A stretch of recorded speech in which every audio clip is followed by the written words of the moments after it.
to. She was clear about that, and get up in the air a little higher. And not that it's feasible, but just for the sake of argument, if you could plant a giant sequoia redwood, 300-foot tree. There's nothing that says you can't plant a 300-foot tree. Nothing, no. Unless you're next to the airport or something. Yeah, so the airport might not like Yeah, the airport might not like it. But outside of, there's nothing in zone. If you're a property owner next to the airport, there's nothing I'm aware of that would prevent you from doing what you suggest. Okay. All I right. mean, again, we might not like it as the adjoining property owner. You might put a flashing beacon on near the airport. Okay, thank you. Okay. Another item that was brought up was the additional traffic. Yeah, I'll speak to that. The River Street intersection is not ideal in its operation now. There's a little bit of an accident problem there. Not recently, but a few years ago, it's kind of up and down. It's a point on our network where I couldn't ever imagine we would want to signal visit. The impact on this development doesn't warrant a traffic study. Doesn't generate enough trips, doesn't meet our threshold. So mostly what you see there is background traffic.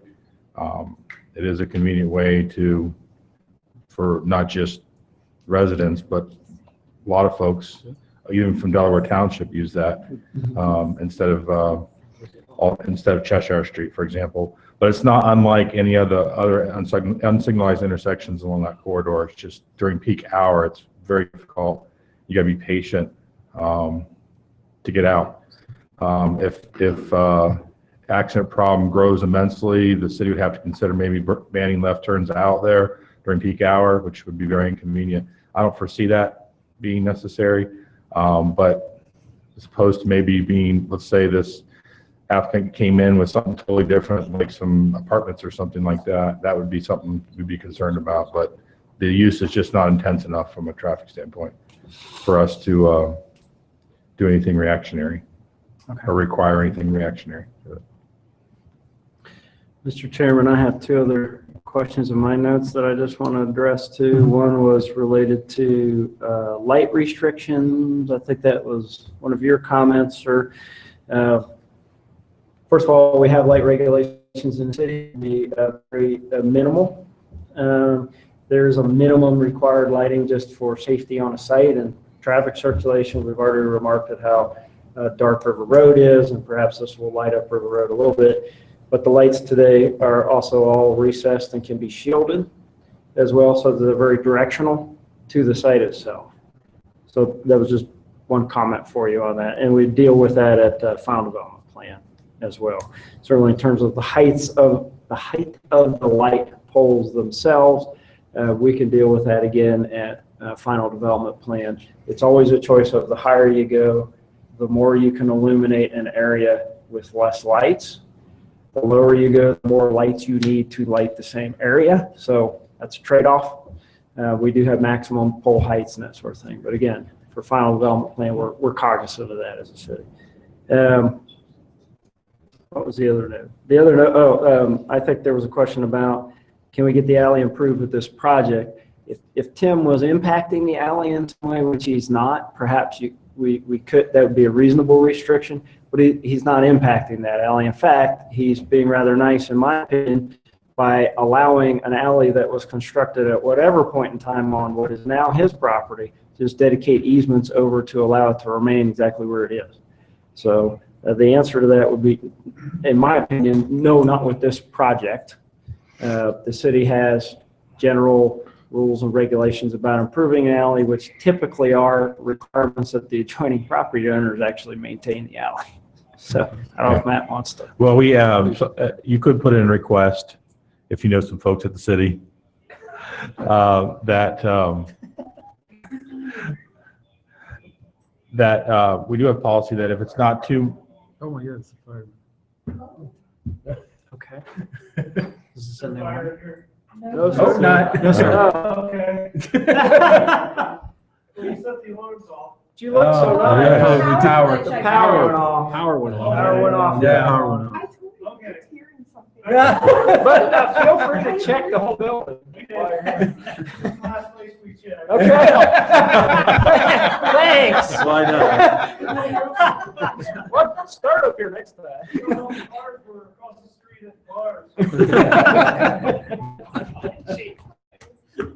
Gotta tell you, 23 years, I've never had that before. That's a new one. I totally lost my train of thought. Yeah. What was I saying?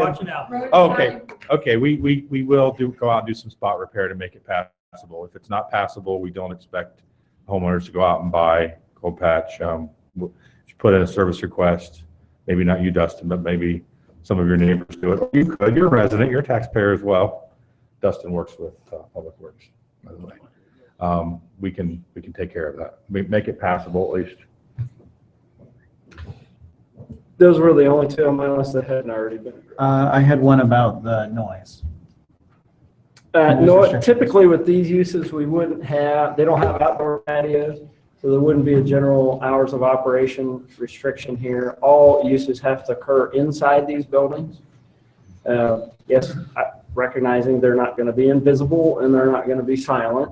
Okay, he is proposing development, but everything would have to be inside a building, with the exception that he could have some outdoor storage as he does today on the south part of the site behind the existing building.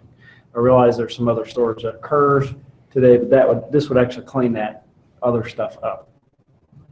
So, and we do have general noise ordinances for the city too. Basically, you couldn't violate sort of the background noise. If William Street's so close, there's a lot of background most times of the day. Okay. Feel like we've covered all of the questions from the public.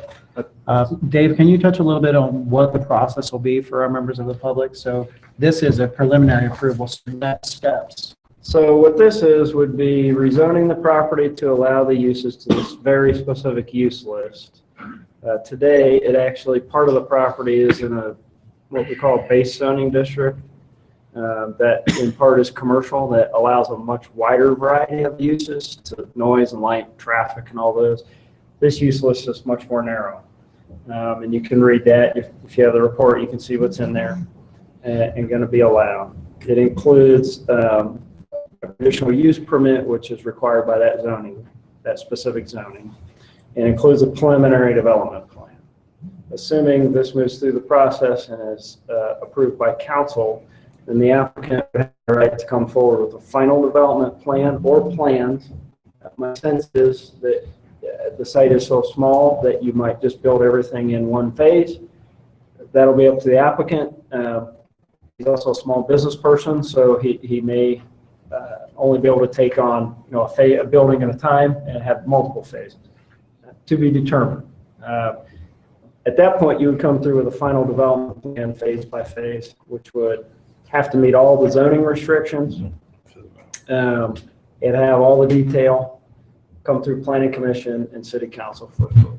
Then it could seek building permits and move forward. Right. And this would go in front of city council for a public hearing on April 24th. These cases, the next stop from here is city council for final approval. All right. Bringing it back to the commission. What's the wish of the commission?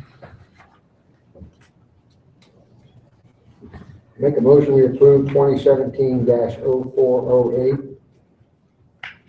Along with all staff's recommendations and conditions. Motion by Mr. Halter, Second. second by Mr. Badger. Mr. Badger? Yes. Mr. Halter? Yes. Mr. Prohl? Yes. Councilman Hellinger? Yes. Vice Chairman Manzoris? Yes. Chairman Simpson? Yes. Make a motion to approve 2017-0411. I guess there aren't any conditions on that either. Second. Motion by Mr. Halter, second by Mr. Badger. Mr. Badger? Yes. Mr. Halter? Yes. Mr. Prohl? Yes. Councilman Hellinger? Yes. Vice Chairman Manzoris? Yes. Chairman Simpson? Yes. Make a motion to approve 2017-0410, along with all staff's conditions and recommendations. Second. Motion by Mr. Halter, second Mr. Badger. Mr. Badger?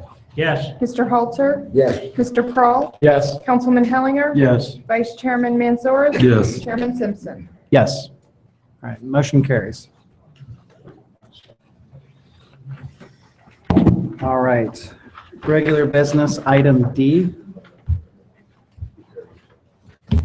Item D, 2017-0422, a request by Miranda Homes for approval of a final subdivision plat for Curtis Farms Phase 4 encompassing 7.411 acres, which consist of 33 single-family lots zoned R4, medium-density residential district, and located on Delaware Drive. Sure.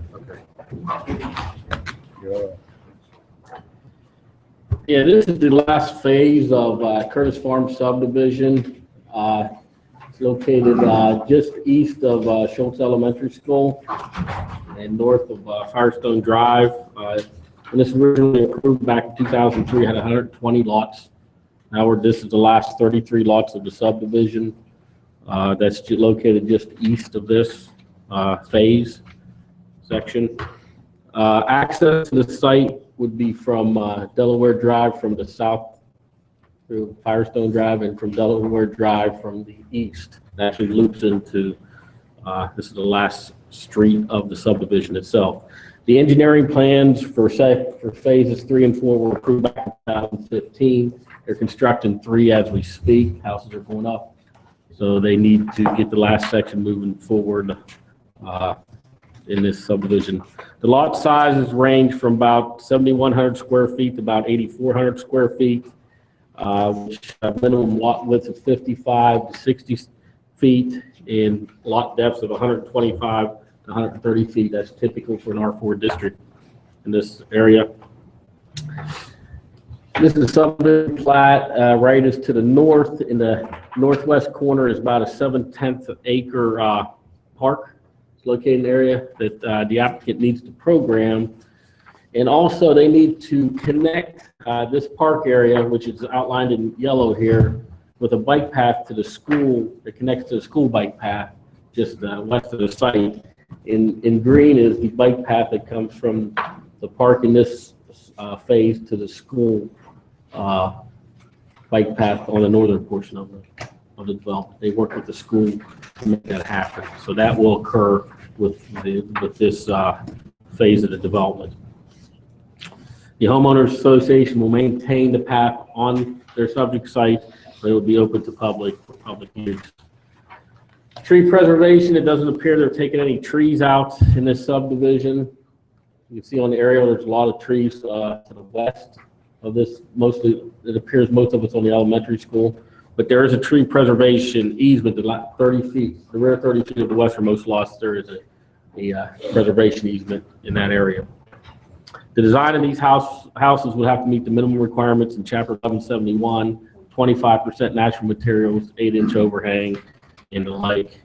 The lighting plan was approved in 2015, and the landscaping plan was approved also in 2015, Section 3 at that time.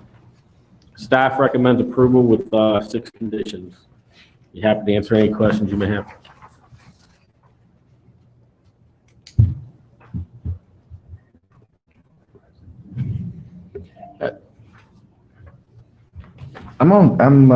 Could be me. I think I'm only counting 32 lots.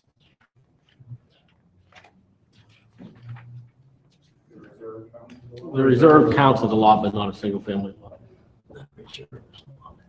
Okay. As a single family home lot. It does not count as a single family home. But yeah, that's it says 33 single family lots.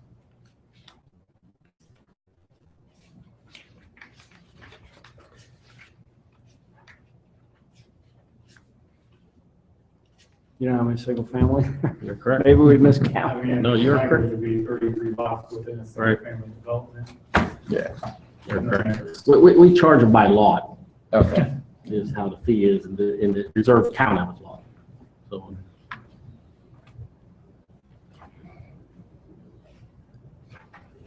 So I think you're right, it's Yeah, 32 that's what I single family. Yeah.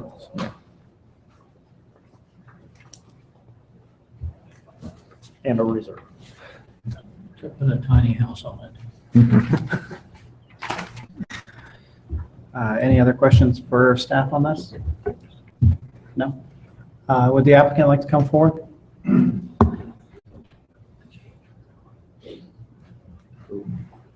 Just please state your name and your address for the record. Chad Buckley with Civil Environmental Consultants. That's 250 West Old Wilson Bridge Road, Suite 250, Worthington, Ohio. Yeah, the other sections have been built. Section 3 is currently being built and filled with houses. They're ready to move on Section 4. I believe once commission approval is through, we'll be moving forward to get a construction pre-con meeting. Necessary permits have already been applied for with the final engineering in 2015. I guess the outstanding issues, the programming of the reserve and the bike path to the school. There was some coordination with members of the school administration on the layout of that path. There may need to be some additional field survey on their property to make sure that we're laying that out with how they would like it, with kind of existing parking lot. If you brought that back up, the thought is to use some of that parking lot as the path, as long as there's still room for the parking, which we tried to represent on here, although those are not field precise measurements, I guess, at this time. I think there's a monetary amount that the amenities need to get up to. The developer is having that, excuse me, I believe we're calling it a top lot, maybe some kind of playground equipment. I think it's more important for us to just figure out connect the bike path, the walk path, bike path, and then figure out the exact final programming of that top lot with our Parks and Natural Resources Director. So we can, assuming passage, we can certainly do those final steps with them. I think our conditions account for that. Is there a HOA currently in place right now? I believe there is. Yeah.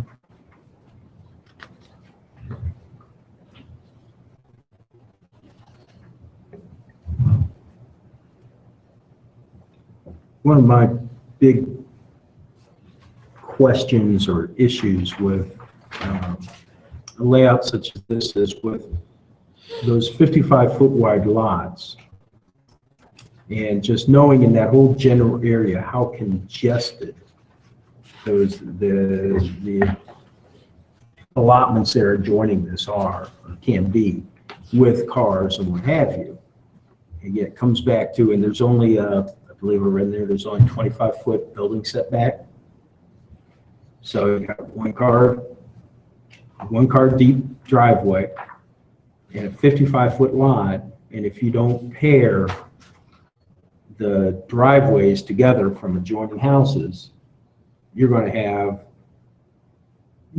that's the only way you're going to be able to maximize getting anywhere close to enough parking, unless you're building for, elderly nuns or something in there. Anybody that has kids, which I assume is basically what that allotment back there is, I have a real issue with the amount of parking, both on street and off street, in these type of developments with that minimal building setback. And I think you can see that as you go around the adjoining allotments back there. That's just bumper to bumper cars, and a lot of those adjoining areas back in there with similar small lots. I don't know of the existing areas around there. I believe these are all 2-car garage homes, and therefore the drives will be 2 cars wide as well. So I think that provides 4 per house. There's not really a parking requirement as far as I know. Well, they'd have to, there's a off-street parking requirement, and all these homes would fulfill it. I think that's not necessarily what the councilman's talking about. He knows that. Each lot could accommodate 2 in a garage if you do 2-car garage and 2 in a driveway without hanging in the sidewalk. He knows that too. I think we've had some issues. You haven't been present for these conversations, so you don't know any of this, but there's been some other issues at our Parking and Safety Committee and then through council, and actually one issue kind of at the end of where this road would come into. Most specifically, when people have more than 4 cars or different kinds of cars or different kinds of parking needs.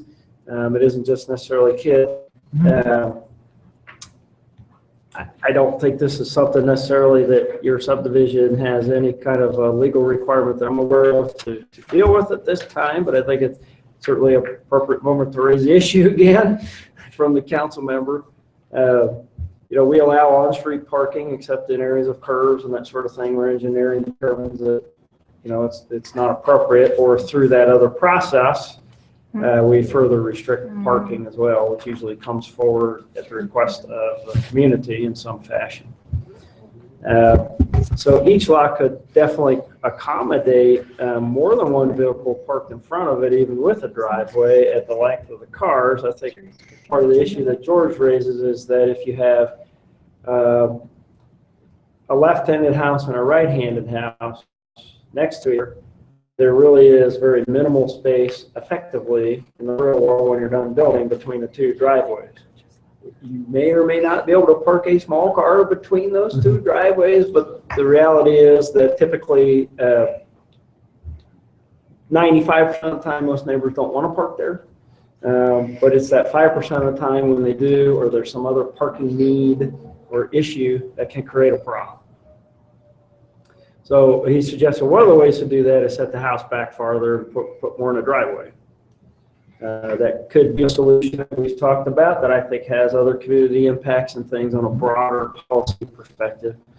It certainly spreads out our lots at the end of the day. But in terms of this subdivision, the last phase of the subdivision, you do have some preliminary rights, and these were at least preliminary contemplated at these widths and these setbacks. So I think it's probably more of a request of his at this point, not to put words in his mouth, but to try to make sure as you're building that we can minimize how many left and right-handed houses that we have right next to each other.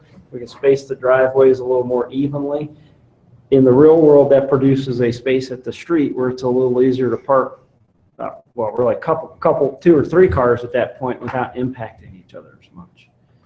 Is that fair? Well said. Thank you. In general, just for being an engineering consultant and how we usually program the drives in most developments like this, is generally the drive is on the high side of the slope of the street.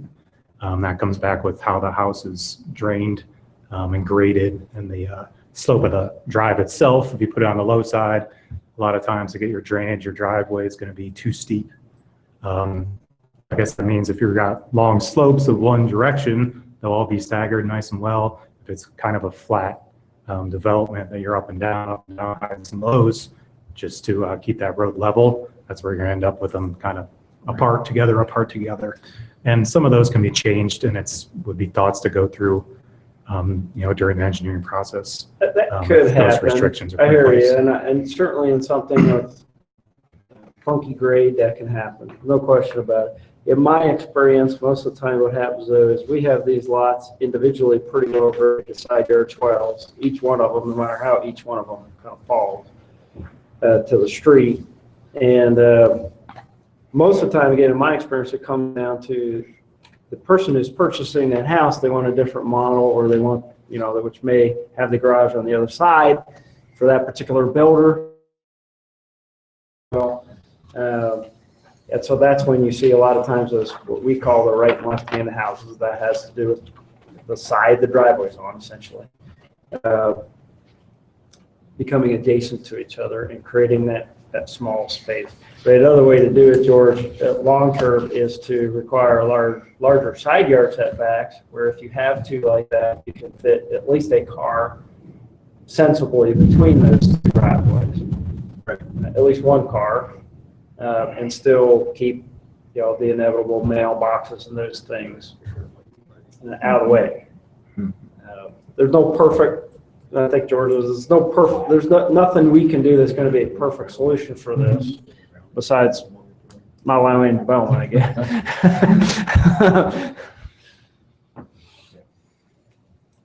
That's all I have to say about that, Bat. On a positive note, I don't think we'll have a speed problem on Delaware Drive or Carolyn Lane because of the narrowness of the streets. So, I mean, we wouldn't allow these narrow streets in our new This is a standards. legacy subdivision. Yeah, It's 50 foot of right of way? Yeah, this is a 50 footer. 28 feet back to back, and that's smaller than we would allow now. Now, man, I think, would you require some parking restrictions on the street around the curve, which Oh, yeah. It's already- probably makes George's point Mm. even more? Yeah, I know. Right. It's just gonna be, it already is a reality out here in the two sections. Yeah, having the reserve there does help. Unless people are driving to that park, which I hope they're not driving to that park. Hopefully they're walking to the park. We would hope. Hopefully. Never know.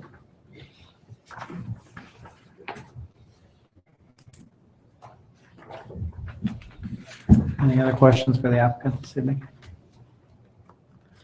All right. As a courtesy, I'll ask if there's anyone in the public that wishes to speak on this particular case tonight. Seeing none, I'll bring it back to the commission. What's the wish of the commission? I'll make a motion, we approve 2017-0422 with all staff recommendations. Motion by Mr. Prohl, Second. second by Mr. Montouris. Mr. Badger, Yes. Mr. Halter, Yes. Mr. Prohl, Yes. Councilman Hellinger, Yes. Vice Chairman Mansoris, Yes. Chairman Simpson. Yes. All right, thank you. Thank you. All right, moving along to the next item on our agenda, item number 4, the planning director's report. Thank you, Mr. Chairman, members of the commission. Couple of items for you. One, the Ohio Planning Conference, Central Ohio section. You've heard me in years past remark on this. We are, I'm on the committee helping them plan the upcoming workshop, May 19th at the Renaissance in downtown Columbus. I think I know Mr. Badger is going, I think. I've canceled out. Have you canceled those by the Sorry, time? just things came up. I think some of you've gone. It's a good opportunity for you to take advantage of a one-day planning and zoning workshop close to here in downtown Columbus and hear about other projects that are going on in the region, but we also typically have law and ethics sessions, though you may not be interested in the ethics that we certified planners are interested in. Certainly the law session and others may be of interest to you. If you have some interest in that, again, May 19th, it's a Friday, let me know. Again, this year, if you're interested, we will, as part of training and continuing education, pay for your registration to that event. So just shoot me an email, and we'll try to collect those and do it at one time. Tree preservation code update. I haven't had an opportunity to talk to you since the last council meeting. As you know, you and the Shade Tree Commission staff recommend approval of what I consider to be some fairly minor changes in that code. Council, the BIA expressed some concerns and asked council to hold a reading so that they could express those concerns more fully. I think Jim Hills, the executive director, was on vacation. He and I haven't had an opportunity to connect since I think he was just back Monday. And if it's like my vacations, he came back to a stack of work to work through. But I wanted to give you, so they continued the hearing until at least Monday. They may continue it again. I wanted to provide you that update. I read it, update on that in the paper as well. So I'll try to provide you more detail should you want it. I know Councilman Hellinger was at Shade Tree Commission, has met recently, and they had some discussion about it. So if you have anything more you can say, feel free. Shake his head no. So the third item I want to mention to you as well is that the city is engaged in litigation related to a House bill that was passed at the end of last year. It's not just the city, it's somewhere between 50 and 80 cities around the state of varying sizes and in multiple jurisdictions, et cetera, et cetera. The bill was known as Christmas tree legislation, where it starts off as one thing and there are many other things put into the bill. That's really the first major problem with the bill, because that's not supposed to happen. That way there should be one subject bills. But in any case, part of this bill contained legislation related to small cells and distributive antenna systems. These are under the wireless communication facilities heading here. But I wanted to let you know that City of Delaware did join that that litigation.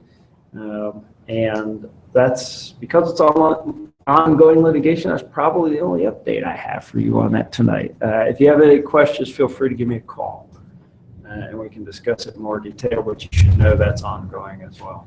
Again, I'd reiterate, since Brandon's here and he's probably going to write something about it, we all at the City of Delaware, at least from the administration standpoint, believe that this is needed and valuable technology. No problems at all with that, and we all have devices, if not multiple devices, and we need the technology and its various antenna systems, but we do think it needs to be, there does need to be some local control with respect to aesthetics, placement in the right of way, whether it goes on public property, that sort of thing. So that's my updates. Lance, can you provide us any updates on what might be coming in May? Yeah, next month, Coughlin Crossing, which we approved the rezoning back in, I believe, November. They're going to come in for final development plan, final subdivision plat. That will include the infrastructure, the roadway through there, the utilities, and the bike path, and some of the screening, I believe. So, pretty large package that we need to review. Did they find an anchor store yet? Have you heard? Haven't heard. You're mowing down trees. Yeah, I was gonna say, I heard the bat, yeah. Did I see where the road got annexed? Or some of the properties got annexed, so maybe that speed issue might go away, or not enough of it got annexed? It cleaned it up quite a bit. Yeah. There may be There's some always additional cleanups that we need to do. There's still going to be a pocket of county in front of Turkey Hill. We just couldn't get them to come to the table and sign off. They have a sliver of right-of-way or property that goes to the center line that's still in the township. Other than that, you essentially will have a 35-mile-per-hour zone from 23 to about 3/4 of the way up the development to the north. That's complicated why we couldn't go any further than that. It involves how the property lines then go out to the center of the road beyond that to the north. There's a true right-of-way parcel that extends quite a bit across the front of the development. We were able to annex that. So the intersection of Meeker will be in the city. The intersection of the development will be in the city. We think that it's going to be a little safer stretch because they're going to have, it's going to, it's going to have a more, and I think the engineer said it better during his preliminary, or the planner said during his preliminary presentation, it's just going to feel more like a city street, not a rural arterial. And hopefully that'll slow people down as well.